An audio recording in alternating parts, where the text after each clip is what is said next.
जय हिंद दोस्तों, welcome to our YouTube channel Anuj Ranjan 06 test centre में आपका स्वागत है। दोस्तों एएलपी टेक्नीशियन का भी जो है कि वैकेंसी आने वाली है, जिसके अकॉर्डिंग जो कि तैयारी चल रही है। और हमने क्या किया है कि जितना भी इसका प्रीवियस ईयर क्वेश्चन था, जितना भी इन्होंने एग्जाम में पूछा अब तक, तो उसका हमने प्रीवियस ईयर क्वेश्चन को हमने जो कि तैयार किया है चैप्टर वाइज।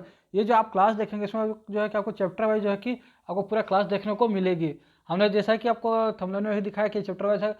आपको इसमें जो है कि 1000 से ज़्यादा अलग अलग कैटेगरी में जब भी जो एज अ प्रूफ जो कि डेट जिस डेट में एग्जाम हुआ है जिस बोर्ड में, वो भी अगर आपको दिक्कत होगा तो आप जो है कि गूगल करके आप चेक कर सकते हो कि क्या ये सही है या गलत है। तो आप उसके अकॉर्डिंग जो है कि आप चेक भी कर लेना। और मैं जो कि आपको उसी के अकॉर्डिंग जो कि तैयारी करवाने वाला हूँ। तो आई होप कि आपको वीडियो पसंद आए। अगर वीडियो पसंद आए तो कृपया वीडियो को लाइक कर चैनल को सब्सक्राइब कर लीजिएगा। चलिए देखते हैं आज का पहला क्वेश्चन क्या बोलता है। आज का जो हमारा पहला क्वेश्चन है, निम्नलिखित में से कौन दुर्घटना को रोकथाम में सहायक है? What which of the following helps in accident control? ये जो है कि ये वही सारे वर्ड्स है जो कि एग्जाम में पूछे गए हैं। Same to same word, same option as a जो है कि सीरियल नंबर, जो फर्स्ट में जो ऑप्शन था, सेकंड में, इसी के अकॉर्डिंग जो है कि हमने पूरा सेट को तैयार किया है। इसमें कोई भी एडिटिंग वगैरह नहीं है, कुछ अपने मन से कुछ ऐड नहीं किया गया, कुछ ना ही काटा गया है। तो जो लैंग्वेज में वो लिखा गया था वही क्वेश्चन जो है कि मैंने आपके सामने जो है कि यहाँ पे लाया है। तो जो पहला क्वेश्चन क्या बोल रहा है कि कौन सा दुर्घटना के रोकथाम में सहायक है। अब फर्स्ट ऑप्शन देता है automatic safety guard, second option देता है interlock safety guard, third option देता है ट्रिप सेफ्टी गार्ड, और फोर्थ देता है ऑल ऑफ दिस। इसका राइट आंसर क्या हो जाएगा? तो इसका जो राइट आंसर हो जाएगा वो हो जाएगा हमारा all of this. Option number D is the right answer. क्योंकि देखिए ऑटोमेटिक सेफ्टी गार्ड की बात की जाए तो ये जो कि हमारा जो भी कोई मशीन होता है, जैसे कि आप जो अन्य कई सारे मशीन में भी काम किए होंगे, जैसे आपको एचवी हो गया या फिर अन्य जो आपको सेफ्टी गार्ड, वहाँ पे जो ऑटोमेटिक जहाँ पे आप मशीन को लगा दिए और कंट्रोल कर, जैसे सीएनसी वगैरह में आप देखते होंगे कि मशीन को आपने जो है कि डाल ऑन कर दिया और जो है ऑटोमेटिक वहाँ पे सेफ्टी गार्ड जो है लग जाती है। फिर क्या जाएगा कि इंटरलॉक जो कि खुद से हम लोग जो है वहाँ पे सेफ्टी गार्ड को वहाँ पे लगाते हैं, ताकि वो जो कि बर वगैरह जो कि चिप्स उड़ के हमारे पास ना आए, इसलिए वहाँ पे ये होता है ट्रिप सुरक्षा गार्ड। होता है क्या है कि जैसे कि उस ट्रिप सुरक्षा गार्ड में आपका ये इलेक्ट्रिक फंक्शन में काम करता है।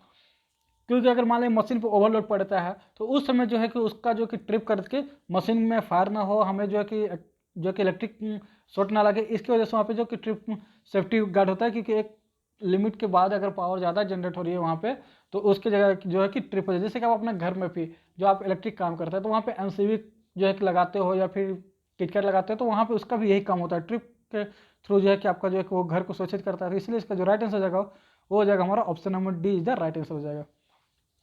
चलिए नेक्स्ट देखते हैं second number question. Second number question में क्या बोलता है,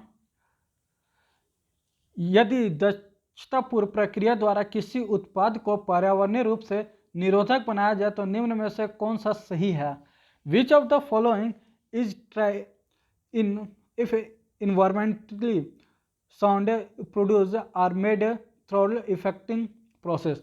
कि हमारा बोल रहा है कि अगर मैं जो कि कोई भी कार्य जो दक्षतापूर्वक किया जाए उत्पादन पर्यावरण के रूप में, मतलब जैसे कि हम लोग पर्यावरण को जो है कि उससे कोई हानि ना हो उसके अनुसार हम लोग वर्क करते हैं, तो ये कौन सा होगा? ये देखिए कहाँ पूछा गया, तो ये आरआरबी चेन्नई एएलपी में पूछा गया 27/10/2022 को। ठीक है, तो ऑप्शन क्या देता है?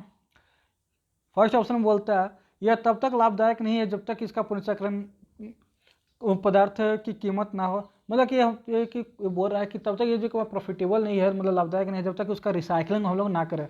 सेकंड ऑप्शन में बोलता है वह हल्के लेन निर्माण कहा जाएगा, वो हल्के लाइन में कहा जाएगा।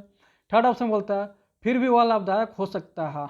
जो स्टेटमेंट देता है उसके अनुसार ये कहता है कि क्या वो फिर भी लाभदायक हो सकता है। डी बोलता है वह प्रोडक्ट प्रोसेस की अपेक्षा रिपरेटिव प्रोसेस में आसान है। तो कौन सा इसका राइट आंसर हो जाएगा?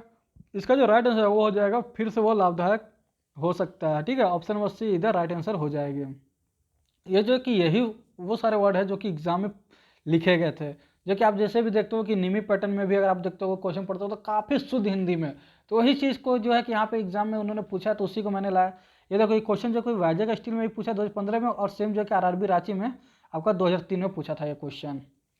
क्या बोलता है वर्ग ए में डैश से लगी आग होती है, यानी कि पूछ रहा है कि क्लास ए में जो आग लगी होती है वो कौन सी आग होती है, किसमें जो है कि आग लगती है। फर्स्ट ऑप्शन हमारा तरल पदार्थ, यानी कि ये बोल रहा है तरल पदार्थ बोले तो लिक्विड में। सेकंड बोलता है लकड़ी यानी वुड में। थर्ड है जो कि गैस में। फोर्थ जो है विद्युत यानी इलेक्ट्रिसिटी में।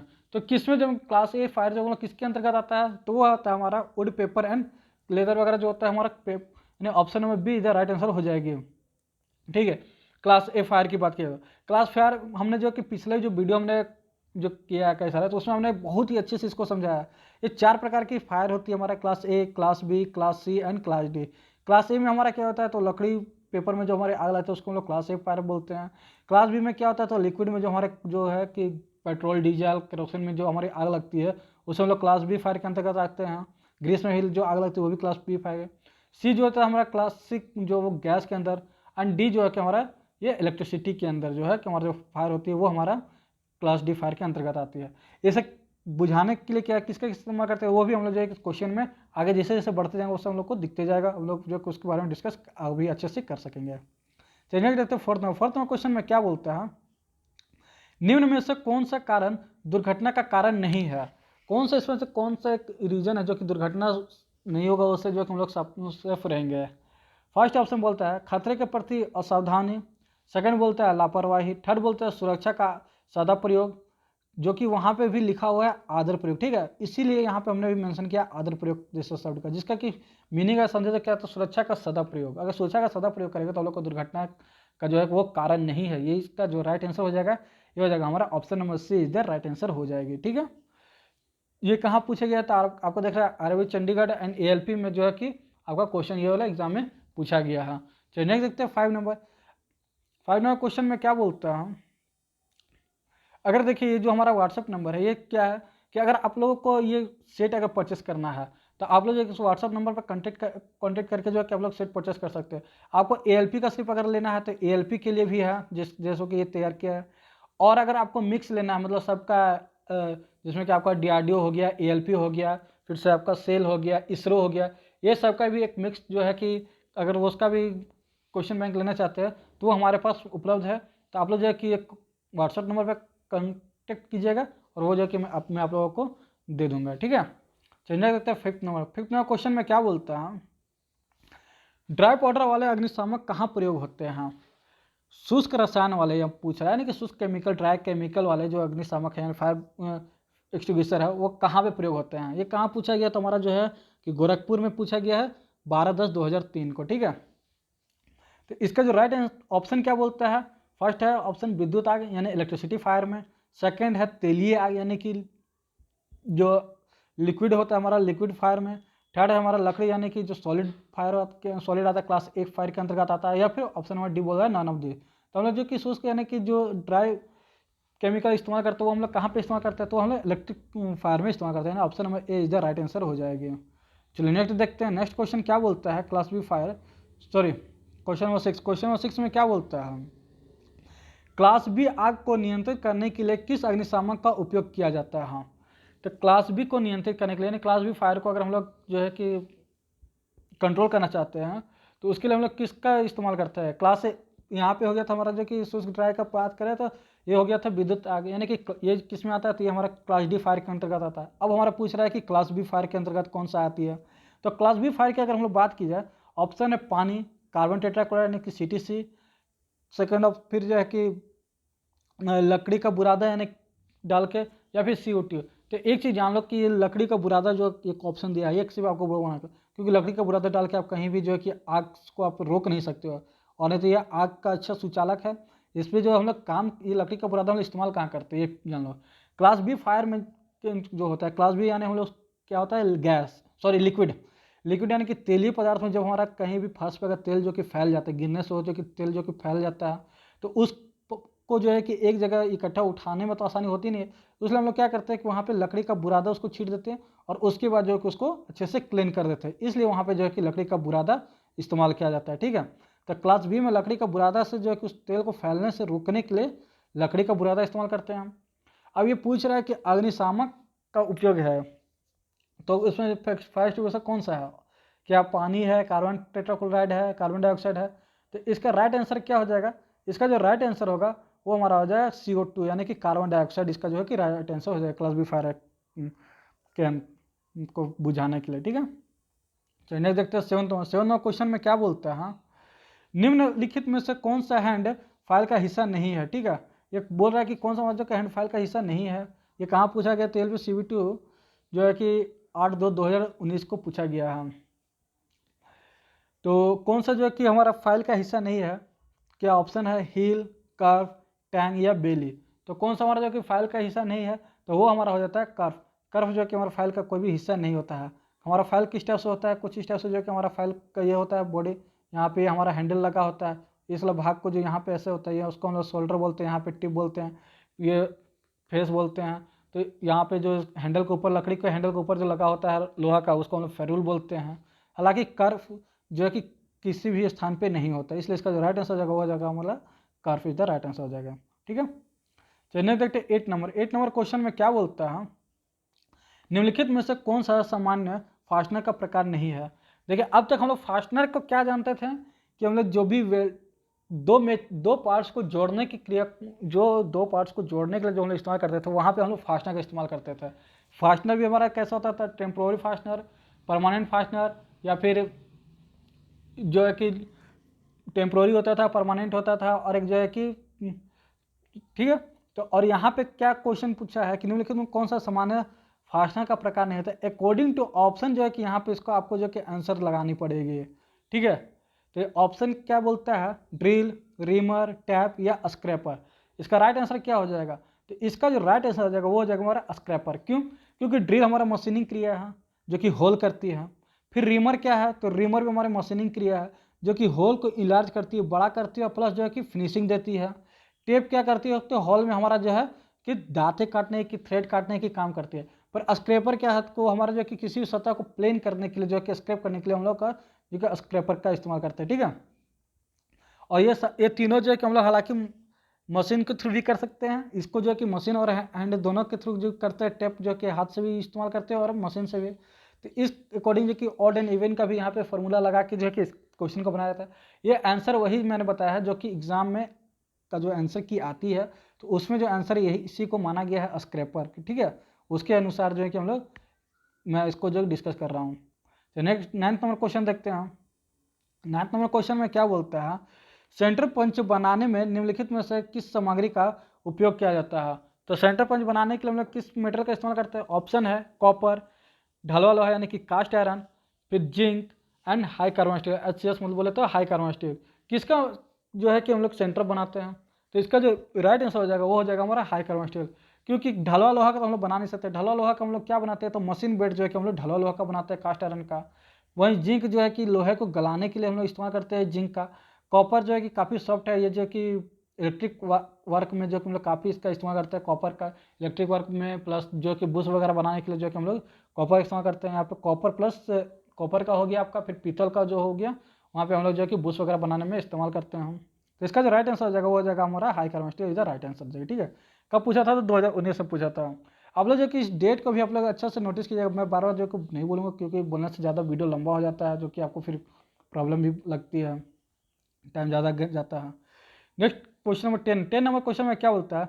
निम्न में से किसके द्वारा गोल रेड का सेंटर नहीं निकाला जा सकता है?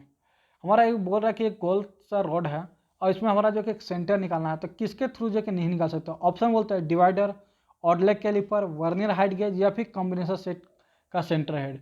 तो किसके थ्रू जो कि हम लोग जो है कि इसका सेंटर नहीं निकाल सकते हैं? तो इस ऑप्शन क्या आ जाएगा? नहीं निकाला जा सकता है। तो हम लोग जो कि ऑप्शन के अकॉर्डिंग आप लोग जो क्या आई होप के आंसर लगा लिए होंगे। क्या है option? Divider, oddleg caliper, vernier height gauge and combination set. तो इसका जो राइट आंसर हो जाएगा वो हो जाएगा हमारा डिवाइडर। डिवाइडर के द्वारा जो कि हम लोग किसी भी राउंड जॉब का सेंटर नहीं मालूम कर सकते।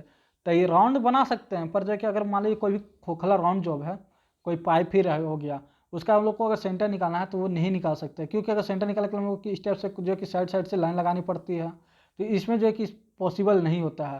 ये दो दो इसमें पॉइंट होती है, दोनों जो है कि एक दूसरे की सीध में होती है, जिसकी वजह से कि जो इसको नहीं निकाल सकते। वहीं ऑडलेग कैलिपर हो गया, वर्नियर हाइट गेज या फिर कॉम्बिनेशन सेट का सेंटर हेड के थ्रू जो कि हम लोग सेंटर तैयार कर सकते हैं हम। ओके, चलिए देखते हैं 11 नंबर क्वेश्चन में क्या बोलता है? गियर पहिए के दांतों के अंदर परिष्करण के लिए आमतौर पर निम्न में से किस फाइल का उपयोग किया जाता है? गियर पहिए यानी कि हमारा बोल रहा है कि गियर के बारे में बोल रहा है, गियर व्हील के बारे में, कि दांतों के अंदर जो टीथ के अंदर जो है कि उसका आमतौर पर निम्न से किस फाइल का टीथ के अंदर जो काम करना होता है उसके अंदर कौन सा फाइल का हम लोग इस्तेमाल करते हैं। ये कहाँ पूछा गया, यूपी ट्रिपल एस सी में एंड ALP में भी जो है कि आपका पूछा गया है, जो कि CVT 2 में। ऑप्शन है cross file, mill saw file, barrette file and riffler file. तो इसका जो राइट आंसर हो जाएगा वो क्या हो जाएगा हमारा, तो इसका जो राइट आंसर है वो हमारा जो है कि बैरेट फाइल। तो कोई भी हमारा टीथ कैसा होता है, मैं आपको जो एक ड्राइंग के थ्रू आपको बताने की कोशिश करता हूँ। कुछ इस टाइप से हमारा मान लीजिए टीथ होता है गियर कटा हुआ, ठीक है।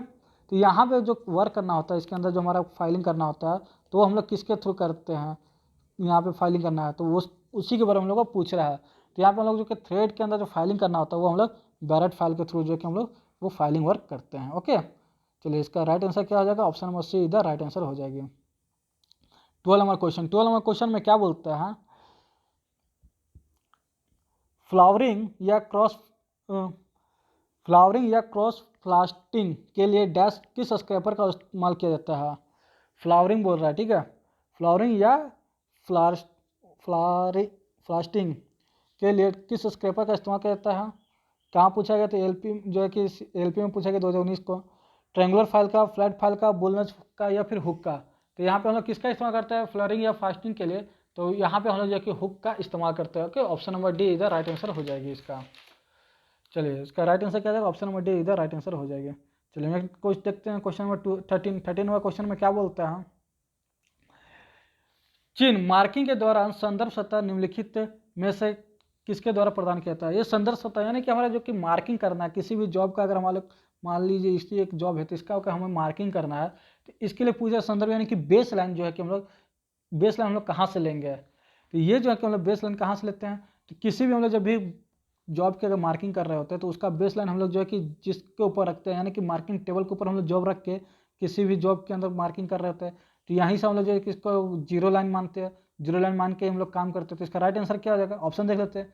वर्क पीस है क्या, जो कि वर्क पीस जिस पर हम लोग काम करना, क्या उसी को हम लोग मार्किंग मानेंगे सेंटर पॉइंट, या फिर मार्किंग ऑफ टेबल पे जॉब के रेखीय संकेत द्वारा, या फिर बोर्गे। तो इसका जो राइट आंसर हो जाएगा वो जो है हमारा, इसका जो राइट आंसर वो मार्किंग ऑफ टेबल यानी ऑप्शन नंबर बी इधर राइट आंसर हो जाएगी। चलिए नेक्स्ट देखते हैं 14 नंबर क्वेश्चन में क्या बोलता है, गुनिया का प्रयोग करते हैं, try square is use to, मतलब गुनिया को इंग्लिश में क्या बोलते हैं, ट्राई स्क्वायर। ट्राई स्क्वायर का प्रयोग हम लोग कहाँ पर करते हैं, तो ये जो हम लोग करते हैं ऑप्शन है टूल रूम में, या फिर दर्जी करते हैं, कारपेंटर लोग करते हैं, या फिर लैब में, या इनमें से कोई नहीं। तो हम लोग जो है कि गुनिया का इस्तेमाल हम लोग कहाँ पे करते हैं, यानी कि ट्राई स्क्वायर का इस्तेमाल जो है कि दर्जी लोग और कारपेंटर सेक्शन में किया जाता है। हाँ, अब बोला है कि सर हम लोग तो वर्कशॉप में ही करते हैं, तो टूल रूम की जगह अगर वर्कशॉप बोलता तो उसका आंसर वर्कशॉप हो जाता है, ठीक है। लेकिन यही दर्जी और कारपेंटर लोग जो है कि वहाँ पे भी लोग ट्राई स्क्वायर का इस्तेमाल करते हैं हम। ओके, इसलिए ऑप्शन नंबर बी इधर राइट आंसर हो जाएगी। कई बार क्वेश्चन को दिया जाता है सेम ऑप्शन दिया जाता है और आदमी जो कि सब स्टूडेंट किसको मारते हैं तो टूल रूम में, तो ये टूल रूम जो कि आंसर गलत हो जाती है, ठीक है। आज से जो कि आंसर को याद रखना हो। नेक्स्ट आता है 15 नंबर क्वेश्चन में क्या बोलता है, साइन बार की लंबाई डैश के बीच की दूरी होती है। तो साइन बार की लंबाई जो कि किसके बीच की दूरी होती है, ऑप्शन देख लेते हैं। साइन बार के एक सिरे से दूसरे सिरा, सेकेंड ऑप्शन बोलता है साइन बार की विकर्ण तिर्यक लंबाई से, या फिर रोलर्स के बाहरी किनारों से, रोलर्स के केंद्रों से। तो साइन बार की जो लंबाई होती है कितनी होती है, किसके बीच हम लोग उसको नापते हैं, मेजरिंग कैसे करते हैं, तो उसका जो साइन बार की जो डिस्टेंस हम लोग नापते हैं वो दोनों रोलर्स के बीच के जो सेंटर होती है वहाँ से हम लोग जो है कि इसको नापते हैं। ऑप्शन नंबर डी इधर राइट आंसर हो जाएगी। ये भी है देखिए आपका जो है कि ALP में पूछा गया था 2 बार। चलिए नेक्स्ट देखते हैं, नेक्स्ट क्वेश्चन क्या बोलता है, किसी सरफेस की फ्लैटनेस और स्क्वायरनेस चेक करने के लिए निम्नलिखित में से किस इंस्ट्रूमेंट का प्रयोग किया जाता है। किसी भी सरफेस की, यानी कोई भी जॉब है उसका कोई भी जो जॉब है उसका सरफेस, उसके सतह का फ्लैटनेस और स्क्वायरनेस चेक करना है, तो उसके लिए हम लोग किस मेजरिंग इंस्ट्रूमेंट का इस्तेमाल करते हैं हम। ऑप्शन है गुनिया को इंग्लिश में क्या बोलते हैं, ट्राई स्क्वायर। सेकंड ऑप्शन है वर्नियर हाइट गेज, थर्ड है स्लिप गेज एंड फोर्थ है बेवल गेज। किसका इस्तेमाल करते हैं, तो वहाँ पे हम लोग जो है कि ट्राई स्क्वायर का इस्तेमाल करते हैं। ट्राई स्क्वायर से क्या होता है, फ्लैटनेस नापने के लिए भी होता है, प्लस जो है स्क्वायरनेस ये 90 डिग्री में है या नहीं इसको चेक करने के लिए हम लोग गुनिया का इस्तेमाल करते हैं, यानी कि option number A try square इधर राइट आंसर हो जाएगी। 17 नंबर क्वेश्चन में क्या बोलता है, स्टैंडर्ड स्टील रूल किस धातु का बना होता है। स्टैंडर्ड स्टील रूल किस धातु का बना होता है, ऑप्शन है स्टेनलेस स्टील का, कार्बन स्टील का, माइल्ड स्टील का या फिर ब्रास का। तो स्टेनलेस स्टील रोल किस मेटल का बनाता है, तो वो हमारा स्टेनलेस स्टील का बना होता है। Option number A is the right answer हो जाएगी। और तो भी कार्बन स्टील की बात की तो कार्बन स्टील के जो है कि अलग अलग जो कि सब मेटल के अनुसार जो है कि आपका कार्य किया जाता है, ठीक है। ब्रास का क्या होता है, आपका बुश वगैरह जो कि ब्रास का बना होता है। नेक्स्ट देखते हैं 18 नंबर क्वेश्चन में क्या बोलता है, गुनिया यानी कि ट्रांसफर के बारे में बात कर रहा हूँ। तो ट्रांसफर के ब्लेड के नीचे जो अंडर कट रखा जाता है वो क्यों रखा जाता है। हमारा ये ट्रांसफर होता है, यहाँ पे देखते हैं कि एक अंडर कट रहता है, तो वो क्यों रहता है।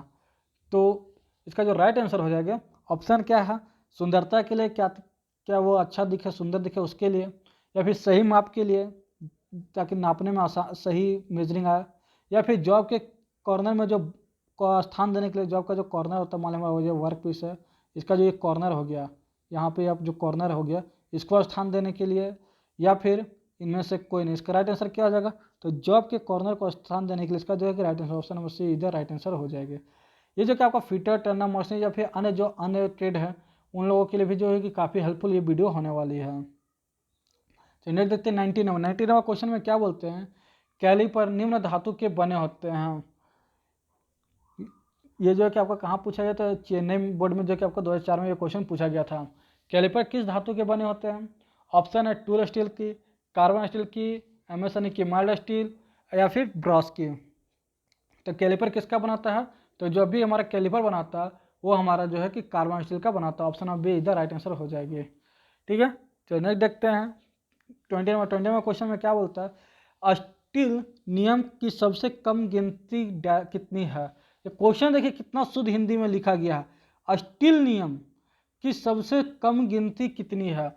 अब इससे जो कि बहुत सारे लोगों को तो समझ में ही नहीं आएगा कि क्वेश्चन पूछा क्या है। तो ये कुल मिला के क्वेश्चन पूछना चाहिए कि स्टील रूल जो होता है हमारा, वो भी देखिए रूल भी अगर लिख देता तो आदमी को कई हद तक समझ आता है कि हमारा स्टील रूल के बारे में बात कर रहा है, स्केल के बारे में बात कर रहा है, तो उसके बारे में। लेकिन यहाँ पे सिर्फ क्या लिखा है, स्टील नियम की सबसे कम गिनती क्या है। तो स्टील नियम की बात कर रहा है यानी कि स्टील रूल की बात कर रहा है। तो स्टील रूल की जो मिनिमम नाप होती है जिसको हम लिस्ट काउंट के द्वारा भी प्रदर्शित करते हैं, बोलते हैं, तो वो हमारा होता है 0.50 mm, ठीक है। 0.5 mm इसका जो है कि लिस्ट काउंट होता है, जो कि राइट आंसर हो जाएगा। ऑप्शन नंबर ए इधर राइट आंसर हो जाएगा। वहीं पे 0.2 mm की बात किया तो ये किसका होता है, तो ये हमारा वर्नियर कैलिपर का होता है। 0.01 mm की बात किया तो किसका होता है, तो माइक्रोमीटर का होता है, ठीक है। तो यहाँ पे जो है कि मैं आपको क्या दिखाना चाह रहा कोशिश कर रहा हूँ कि आप लोग देख सकते हो कि एएलपी में जो कि किस टाइप के क्वेश्चन आते हैं। यानी कि प्रीवियस मैंने जो कि इसमें जो मैंने तैयार किया 2000 से लेकर 2019-22 तक का, 2019 तक में लास्ट एग्जाम हुआ था, वहाँ तक का जो आप क्वेश्चन यहाँ पे देख सकते हैं 2019, 2017, 2007 ऐसा करके जो कि मैं क्वेश्चन को जो कि इकट्ठा करके लाया हूँ आपके सामने यहाँ पे। तो आप देख सकते हैं कि मैं कितना पीछे तक का जो कि आपको चैप्टर वाइज मैंने उसको तैयार किया है कि पहले सेफ्टी चैप्टर, फिर मेजरिंग, फिर कटिंग टूल, फिर आपका जो है कि ग्राइंडिंग, ऐसे कर करके जो है कि मैं स्टेप बाय स्टेप जो कि बढ़ते जाऊँगा। और आप लोग को अगर पसंद आएगा तो वीडियो को देखिएगा, अपने दोस्तों के साथ शेयर कीजिएगा। और अगर आपको लगती है कि मुझे जो है कि इसका जो कि PDF लेना चाहिए, खुद से तैयारी करना चाहिए, तो आप लोग जो है कि वो भी कर सकते हो, ठीक है। तो चलिए इसका जो कि मैं व्हाट्सअप नंबर आप लोग को यहाँ पे शो हो ही रहा, तो आप लोग जो है कि व्हाट्सअप नंबर पे कंसल्ट करके आप लोग जो है कि इसका क्वेश्चन को ले सकते हो। नेक्स्ट 21 नंबर क्वेश्चन को क्या बोलता है, रेक और पिनियन किसके सिद्धांत पर काम करते हैं। रेक और पिनियन की बात कर रहा है, तो रेक और पिनियन किसके सिद्धांत पर काम करते हैं। ऑप्शन फर्स्ट में है वर्नियर बेवल प्रोटेक्टर के, सेकंड बोलता है वर्नियर हाइट गेज का, थर्ड बोलता है माइक्रोमीटर, या फिर फोर्थ बोलता है डायल टेस्ट इंडिकेटर। तो रेक एंड पिनियन जो कि किसके सिद्धांत पर काम करते हैं, तो ये हमारा डायल टेस्ट इंडिकेटर के सिद्धांत पर कार्य करता है। रेक एंड पिनियन होता है कैसा है, कुछ इस टाइप से आप जो है कि यहाँ पे कुछ इस टाइप से जो है कि आप यहाँ पे देखते हो कि एक जो है कि आपका थ्रेड कटा हुआ रहता है, यहाँ पे इस टाइप से जो है कि आपका यहाँ पे, और इसके ऊपर जो है कि यहाँ पे व्हील जो है कि रोटेट करता है। तो यही जो हमारा डायल टेस्ट इंडिकेटर में इसी सिद्धांत पे जो कि कार्य करता था कि लीनियर और रोटरी को बदलने के लिए, ठीक है। नेक्स्ट देता है 22 नंबर क्वेश्चन में क्या बोलता है, कॉम्बिनेशन सेट के द्वारा कितने डिग्री का कोण शुद्ध मापन संभव है। ये देखिए क्वेश्चन कैसा है, हम लोग सभी लोग जानते हैं कि कॉम्बिनेशन सेट का लिस्ट काउंट ही जानते हैं कितना होता है, तो भैया 1 डिग्री होता है। लेकिन यहाँ ऑप्शन कैसे देख रहा है, +-1 डिग्री, +-2 डिग्री, +-5 डिग्री, +-10 डिग्री, ठीक है। तो यहाँ पे प्लस सिर्फ हम लोग जानते हैं कि +1 डिग्री, या फिर सिर्फ हम लोग ऐसा आज तक जानते थे 1 डिग्री, 2 डिग्री, 5 डिग्री ऐसे बोलते थे। लेकिन हम लोग इसका जो राइट आंसर क्या होता है 1 डिग्री होता है। यहाँ पे ऑप्शन क्या देगा ±1 डिग्री। तो इसके अनुसार जो हम लोग को इसी को ऑप्शन नंबर ए को ही हम लोग जो है कि राइट आंसर मानने पड़ेंगे। ठीक है, इलाहाबाद में ये पूछा गया 2007 में क्वेश्चन है। डेप्थ माइक्रोमीटर का प्रयोग अधिक रेंज में साइजों को चेक करने के लिए किया जाता है, इसका कारण क्या है? तो डेप्थ माइक्रोमीटर का जो प्रयोग है कब किया जाता है? ऑप्शन है इसके साथ कई एक्सटेंशन रॉड आती है। किस कारण है? जो कि हम लोग क्वेश्चन क्या बोलना चाह रहे हैं कि डेप्थ माइक्रोमीटर का प्रयोग अधिक रेंज में साइजों की चेक करने के लिए किया जाता है। क्यों हम लोग जो है कि अधिक रेंज की साइज को हम लोग जो चेक करने के लिए डेप्थ माइक्रोमीटर का इस्तेमाल करते हैं? इसका कोई तो कारण होगा, तो वही कारण ऑप्शन में देते हैं और उसको जो कि बताना है कि कौन सा ऑप्शन सही है। फर्स्ट ऑप्शन रहता है इसके साथ कई एक्सटेंशन रॉड आती है। सेकंड ऑप्शन है इसका स्पिंडल लंबा होता है। थर्ड आता है इसकी स्लीव जो है कि लंबी होती है। एंड फोर्थ आता है इसका वेब एडजस्टेबल होता है। तो इसका राइट आंसर क्या हो जाएगा? इसका जो राइट आंसर हो जाएगा वो हमारी हो जाएगी ऑप्शन नंबर ए, क्योंकि इसके साथ जो है कि एक्सटेंशन रॉड आती है। कई सारे एक्सटेंशन रॉड आती है जिसकी वजह से कि हम लोग डेप्थ माइक्रोमीटर से जो है हम लोग किसी भी लंबे वाले जॉब को हम लोग जो कि नाप सकते हैं। Next 24 number question. 24 number question में क्या होता है? निम्नलिखित में से किस एक माइक्रोमीटर में थिम्बल और स्लीव की ग्रेजुएशन आउटसाइड माइक्रोमीटर की अपेक्षा विपरीत दिशा में होती है? तो किस माइक्रोमीटर में जो कि आउटसाइड के उसका जो लिस्ट थिम्बल जो है कि थिम्बल और स्लीव ग्रेजुएशन आउटसाइड माइक्रोमीटर की अपेक्षा जो उसका अपोजिट साइड में होती है? तो इसका जो ऑप्शन क्या दिया है? इनसाइड माइक्रोमीटर, आउटसाइड में depth micrometer, tube micrometer and flange micrometer. तो कौन सा हो जाएगा? तो ये जो है कि हमारा होता है क्या इसका राइट आंसर हो जाएगा?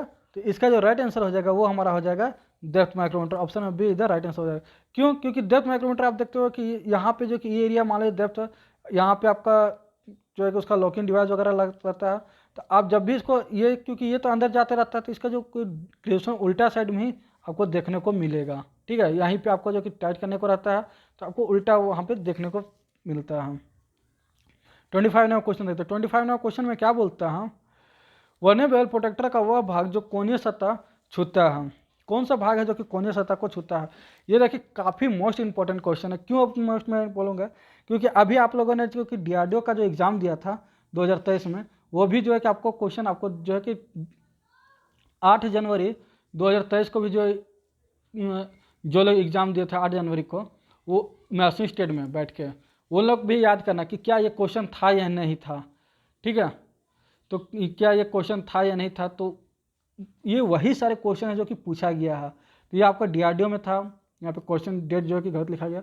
फिर भेल में था, इसरो में हेल, एनसीएल सेल यानी कि भेल 2016 में, इसरो 2016, हेल मतलब हिंदुस्तान एरोनॉटिक्स लिमिटेड जो है कोई कंपनी, उसमें 2004 में पूछा गया, एनसीएल में 2010 में, सेल में 2008 में। मतलब एक क्वेश्चन और कई सारे एग्जाम मतलब कि same as it is option भी आपको जो कि डीआरडीओ में अगर याद होगा जिन लोगों ने मशीन का क्वेश्चन दिया है, तो क्या ये क्वेश्चन था कि नहीं वो लोग कमेंट जरूर करना। तो इसका जो राइट आंसर क्या आ जाएगा? यार एक क्वेश्चन से कैसे इसका अन्य क्वेश्चन बनता है वो भी आप देखना। मैं इस क्वेश्चन में जो कि उसको ढूंढ ढूंढ के लाया हूँ कि यहाँ पे क्या क्वेश्चन पूछा है कि प्रोटेक्टर का वह भाग जो कोणीय सतह को छूता है। ऑप्शन क्या? स्टॉक, डायल, डिस्क या ब्लेड।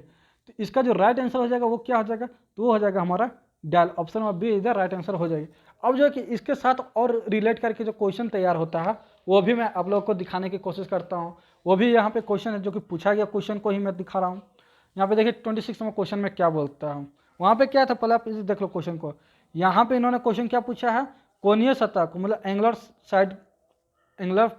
साइड को जो कि बोलना चाह रहा है, एंगुलर प्लेस को। अब यहाँ 26 नंबर क्वेश्चन में क्या बोलता है? वर्नियर प्रोटेक्टर का कौन सा भाग मापते समय आधार का कार्य करता है, यानी कि बेस का कौन सा भाग जो कि हमारा वर्नियर प्रोटेक्टर से कौन सा भाग जो कि बेस का कार्य करता है? ऑप्शन है main scale, vernier scale, stock या फिर ब्लेड।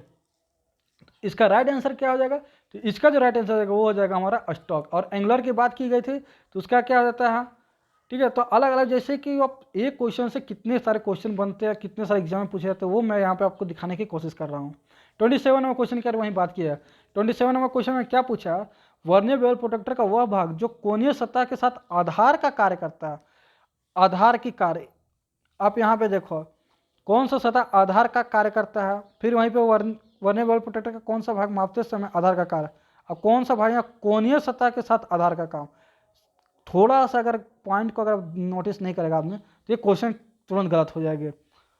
आप यहाँ पे इसको जो है कि देख सकते हो कि कैसे इन्होंने मतलब कि आदमी को वर्ड बदल के क्वेश्चन वही, सिर्फ वर्ड बदला और आंसर बदल दिया। तो इसका जो राइट आंसर है वो हो जाएगा हमारा स्टॉक। इसका भी स्टॉक, इससे पहले वाला क्वेश्चन का स्टॉक, ठीक, उससे पहले जो था उसका अलग था। चलिए नेक्स्ट 28 नंबर क्वेश्चन देखते हैं। 28 नंबर क्वेश्चन में क्या बोलता है, वर्नियर बेवल प्रोटेक्टर के किनारे पर निम्न में से कौन सा कोण बना होता है। तो वर्नियर बेवल प्रोटेक्टर जो है उसका किनारे कॉर्नर में कितने डिग्री का एंगल बना होता है, ये आपका जो कि 2012 चंडीगढ़ में पूछा गया। 45 डिग्री और 60 डिग्री का कोण जो इस टाइप से होता है, तो इसमें जो यहाँ पे एंगल कटी होता है ये कितने डिग्री के एंगल में होती है, एक इस टाइप से और एक इस टाइप से, जो आपका ये प्लेट आपका जब तैयार होता है तो एक इस टाइप से कटी होती है और एक जो है कि आपका इस टाइप से कटी होती है। तो वही पूछना चाह रहा है कि कितने कितने डिग्री के एंगल में कटी होती है, क्या 45 डिग्री 60 डिग्री, 30 डिग्री और 60 डिग्री, 15 डिग्री 45 डिग्री और 30 डिग्री या 45 डिग्री। तो क्या इसका राइट आंसर हो जाएगा, इसका जो राइट आंसर वो हो जाएगा 45 डिग्री तथा 60 degree. Option number A is the right answer हो जाएगी। ठीक है, नेक्स्ट देखते हैं 29 नंबर। 29 नंबर क्वेश्चन में क्या बोलता है, वर्नियर बेवल प्रोटेक्टर को न्यून कोण संलग्न का प्रयोग किसको चेक करने के लिए किया जाता है। न्यून कोण यानी कि इक्विट एंगल की बात कर रहा है, यानी कि जो कि 90 डिग्री से, जिसका कि एंगल 90 डिग्री से कम होता है उसे हम लोग हिंदी में क्या बोलते हैं, न्यून कोण, जिसको एक्यूट एंगल बोला जाता है इंग्लिश में। तो उसके बारे में ये बात कर रहा है कि संलग्न का प्रयोग किसको चेक करने के लिए किया जाता है, किसी भी कोण में अधिक कोण, न्यून कोण या फिर इनमें से कोई नहीं। तो जब यहाँ न्यून कोण डायरेक्टिव बोल दिया तो इसका राइट आंसर क्या होता है, न्यून कोण, यानी कि एक्यूट एंगल की बात कर रहा है जो कि 90 डिग्री से कम होता है। कम वाले नापने के लिए जो कि न्यून कोण एक्यूट एंगल का इस्तेमाल किया जाता है। तो 30 नंबर क्वेश्चन देखते हैं। 30 नंबर क्वेश्चन क्या बोल रहा है, निम्न में से किसकी बनावट प्रोटेक्टर हेड के समान होती है। तो किसका जो कि बनावट प्रोटेक्टर हेड के समान होता है, ऑप्शन है vernier height gauge, vernier bevel protractor, micrometer, vernier caliper. इसका राइट आंसर क्या हो जाएगा, तो इसका जो राइट आंसर हो जाएगा वो हो जाएगा हमारा वर्नियर बेवल प्रोटेक्टर। तो वर्नियर बेवल प्रोटेक्टर जो है कि इस वर्नियर बेवल प्रोटेक्टर जो है कि इसका प्रोटेक्टर हेड के जैसा ही बना होता है। प्रोटेक्टर हेड हालांकि अलग है और वर्नियर बेवल प्रोटेक्टर अलग, प्रोटेक्टर हेड दोनों अलग अलग चीज़ है, लेकिन दोनों का बनावट लगभग एक जैसा होता है। 31 नंबर क्वेश्चन। 31 नंबर क्वेश्चन में क्या बोलता है, इनमें डिस्क तथा स्टॉक एक साथ जुड़े होते हैं, इस कथन में इसमें से क्या तात्पर्य है। तो एक जो है कि इसमें डिस्क और स्टॉक जो एक साथ जुड़े होते हैं, कौन सा होता है, अकॉर्डिंग टू ऑप्शन इसमें क्वेश्चन करना, क्योंकि आपको अगर चारों के बारे में ऑप्शन नहीं पता होगा तो आप इसका जो है कि राइट आंसर नहीं लगा सकते हो। ऑप्शन क्या बोलता है, vernier bevel protector, second option क्या बोलता है, वर्नियर कैलिपर, थर्ड क्या बोलता है, वायर गेज, एंड फोर्थ बोलता है हमारा माइक्रोमीटर। तो इसका जो है कि अगर ड्राइंग आपको याद नहीं आ रहा, आपको जो कि अपने अगर कैलिपर वगैरह नहीं देखा तो ये सब क्वेश्चन जो कि काफ़ी आप फंस सकते हो। तो इसमें बोलता है कि स्टॉक और डिस्क एक साथ ही जुड़ा है, तो कौन सा होता है, तो वो हमारा वर्नियर बेवल प्रोटेक्टर होता है। क्योंकि वायर गेज क्या होता है, तो वायर गेज एक राउंड जैसा होता है, उसमें अंदर में हल्का हल्का ये जो कि आप मैं जो अंडर कर रहा हूँ ये इस टाइप से कटा होता है, उसमें हम लोग प्लेट्स को नापते हैं और वायर का थिकनेस को नापने के लिए इस्तेमाल करते हैं। वहीं जो बात करें वर्नियर कैलिपर की, तो ये जो कि दो जास होती है, एक जो फिक्स जा होता है, एक मूवेबल जा होती है। एक माइक्रोमीटर हमारा जो है कि इस टाइप से शेप में बनता है, तो वो हमारा क्या होता है, वो हमारा माइक्रोमीटर हो जाता है। तो नहीं देते हैं 32 नंबर। 32 नंबर क्वेश्चन में क्या बोलता है, वर्नियर बेवल प्रोटेक्टर से क्या मापा जाता है। ये देखिए कितने बार पूछा गया, भेल में पूछा गया, सेल में पूछा गया, RRB LP में 2019 में पूछा गया है। तो ये अलग अलग डेट में आपको जो है कि सेम क्वेश्चन वही लिमिटेड है, बस आपको जो कि अलग अलग जगह पूछे जाते हैं। तो क्या है वर्नियर बेवल प्रोटेक्टर से क्या तात्पर्य है, से क्या मापा जाता है। तो ऑप्शन क्या देता हमारा, आंतरिक व्यास यानी कि इनर डाया, मोटाई यानी कि थिकनेस, कोण यानी एंगल, या फिर बाहर आउटर डायमीटर। तो किसको जो है कि हम लोग वर्नियर बेवल प्रोटेक्टर के द्वारा जो है कि नापते हैं। तो इसका जो राइट आंसर हो जाएगा वो हमारा हो जाएगा एंगल को, ऑप्शन नंबर सी इधर राइट आंसर हो जाएगी। ठीक है, क्या इसका राइट आंसर हो जाएगा, तो ऑप्शन नंबर सी इधर राइट आंसर हो जाएगी। मैं आज के जो है कि 35 नंबर क्वेश्चन तक ही जो है कि रखूँगा, हालांकि क्योंकि वीडियो काफ़ी लंबा हो रही है और इसको अपलोड करने में प्रॉब्लम हो जाएगी, इस वजह से जो कि मैं थोड़ा कम समय में ही इसको कंप्लीट करने का कोशिश कर रहा हूँ। नेक्स्ट टाइम से जो भी वीडियो आएगी वो हमारा 50-50 क्वेश्चन का रहेगा, और जिनको भी सेट परचेस करना है या फिर लेना है तो वो हमारे जो कि यहाँ पे आपको जो व्हाट्सएप नंबर दिख रहा है, आप वहाँ से मैसेज करके जो है कि आप ले सकते हो। ठीक है, कमेंट करना तो वहाँ पे आपको जो है कि मिल जाएगी। 33 नंबर क्वेश्चन क्या बोलता है, किसी कोण को अधिक परिशुद्धता के साथ मापा जा सकता है। ऑप्शन है वर्नियर हाइट गेज द्वारा, वर्नियर बेवल प्रोटेक्टर द्वारा, साइन बार द्वारा, या फिर इनमें से कोई नहीं है। तो किसी कोण को अधिक परिशुद्धता यानी कि काफ़ी एक्यूरेसी के साथ अगर मापा जाता है तो कौन से तीनों या चौथा, तो इनमें से कोई नहीं हो गया, ये तीनों की बात कर रहा था। ये तीनों में से कौन सा जो कि आपस में, ये तीनों में से कौन जो कि सबसे ज़्यादा एक्यूरेसी के साथ मापेगा। ऑप्शन है vernier height gauge, vernier bevel protector, या फिर साइन बार। तो इसका जो राइट आंसर हो जाएगा वो हमारा क्या हो जाएगा, तो वो हमारा हो vernier height gauge. Vernier height gauge की क्या होती है, तो 0.02। अब बोलेगा कि सर ये जो कि साइन बार भी तो होती है, साइन बार बाबू इनडायरेक्ट मेजरिंग टूल है, ठीक है, इसलिए उसका जो है कि हम लोग एक्यूरेसी को अलग से डिफाइन करते हैं हम। सॉरी, इसका जो है कि मैंने गलत बोल दिया, इसका जो राइट आंसर वो हो जाएगा वर्नियर बेवल प्रोटेक्टर, ठीक है। वर्नियर हाइट गेज से का होता है 0.02 एंड वर्नियर बेवल प्रोटेक्टर जो उससे भी ज़्यादा एक्यूरेसी यानी कि 5 मिनट में ये जो कि आपका नापती है, कितना होता है 5 मिनट का एक्यूरेसी में जो कि ये आपका नापती है। और साइन बार की अगर आप लोग को मन में आ रहा है कि शंका कि सर साइन बार, तो साइन बार नहीं होगा क्योंकि sine bar indirect measuring tool है। यहाँ कहीं भी ये जो है कि एक आपको जो है कि कोई भी जॉब का एंगल तैयार करने के लिए जो हम लोग इस्तेमाल करते हैं साइन बार का, फ्लैटनेस के लिए साइन बार का इस्तेमाल करते हैं, ना कि उसका एक्यूरेसी कहीं पे हम लोग जो है कि इसको लेते हैं। 34 नंबर क्वेश्चन में क्या बोलता है, वर्नियर बेवल प्रोटेक्टर शून्य रेखा के दोनों ओर बने 12 भाग होते हैं, ये 12 भाग मेन स्केल पर बने कितने निशान के बराबर होते हैं। तो ये जो कि गोरखपुर में पूछा गया था 2009 में, तो हमारा क्या क्वेश्चन बोल रहा है कि बने हुए प्रोटेक्टर का शून्य रेखा यानी कि जीरो लाइन जो है हमारा वो कहाँ पे होता है, तो उसका दोनों ओर 12 भाग होते हैं। ये हमारा बोल रहा है कि जीरो लाइन के दोनों साइड जो है कि 12 भाग होते हैं, और ये 12 भाग मेन स्केल पर बने कितने निशान के बराबर होते हैं। ऑप्शन है 22 के, 24 के, 23 का या फिर 25 का। तो ये राइट आंसर क्या हो जाएगा, इसका जो राइट आंसर वो हमारा हो जाएगा 23 के, ठीक है। ऑप्शन नंबर सी इधर राइट आंसर हो जाएगी। तो 35 नंबर देखते हैं आज का क्लास का लास्ट क्वेश्चन। 35 नंबर क्वेश्चन में क्या बोलता है, वर्नियर बेवल प्रोटेक्टर के बारे में सही कथन है, तो कौन सा सही कथन है। और ये देखिए एक ही क्वेश्चन को 2 बार पूछा गया, गोरखपुर में, मालदा में, मुंबई में, जो कि 2003 ही में पूछा गया था, 12/10/2003 का। जो पहले क्या होता था, एक ही दिन जो कि अलग अलग बोर्ड का भी एग्जाम होता था, अलग अलग बोर्ड का अलग अलग डेट में भी होता था, तो उसके अकॉर्डिंग जो कि क्वेश्चन को लाया गया है। तो एक ऑप्शन क्या है, वर्नियर बेवल प्रोटेक्टर के बारे में कौन सही कथन है। ऑप्शन है इनमें डिस्क तथा स्टॉक एक साथ जुड़े होते हैं, तो क्या यह सही कथन है। नेक्स्ट ऑप्शन में देख लेते हैं, इसके अल्पतमान्य यानी कि इसका लिस्ट काउंट जो कि 5 मिनट होती है। थर्ड ऑप्शन बोलता है इसमें ब्लेड के रूप में एक रूल जिसकी लंबाई 7 इंच तथा 12 इंच होती है डायल के साथ जुड़ा होता है, क्या यह सही बात है। या फिर बोलता है फोर्थ ऑप्शन कि उपरोक्त सही है, तो जी हाँ, इसका जो राइट आंसर है उपरोक्त सही, क्योंकि ये चारों ही बात जो है कि इसमें सही है, ये तीनों बात, तभी जो है कि इसका ऑप्शन नंबर डी इधर राइट आंसर हो जाएगी। आई होप कि आपको वीडियो पसंद आएगा, कृपया वीडियो पसंद आएगा तो कृपया वीडियो को लाइक कर, चैनल को। मैंने जो है कि अन्य सारे चैप्टर वाइज जो है कि सारे वीडियो को तुमने पूरा देखा, जैसे यहाँ पे ग्राइंडिंग का है, फिर आगे आप चलोगे तो और भी जो है कि आपको अलग अलग चैप्टर वाइज यहाँ पे आपको जो कि देखने को मिलेगा। यहाँ पे आप फोर्जिंग से देख सकते हो कि फोर्जिंग में कितना बार पूछा गया, तो वो सारे क्वेश्चन को जो है कि हमने एक जगह इंस्टॉल करके जो लेके आया हूँ। तो आई होप कि आप लोगों को वीडियो पसंद आया, वीडियो पसंद आए तो वीडियो को लाइक कर, चैनल को सब्सक्राइब कर, अपने दोस्तों के साथ शेयर जरूर कीजिएगा। चलिए मिलते हैं नेक्स्ट वीडियो में, तब तक thank you and bye bye.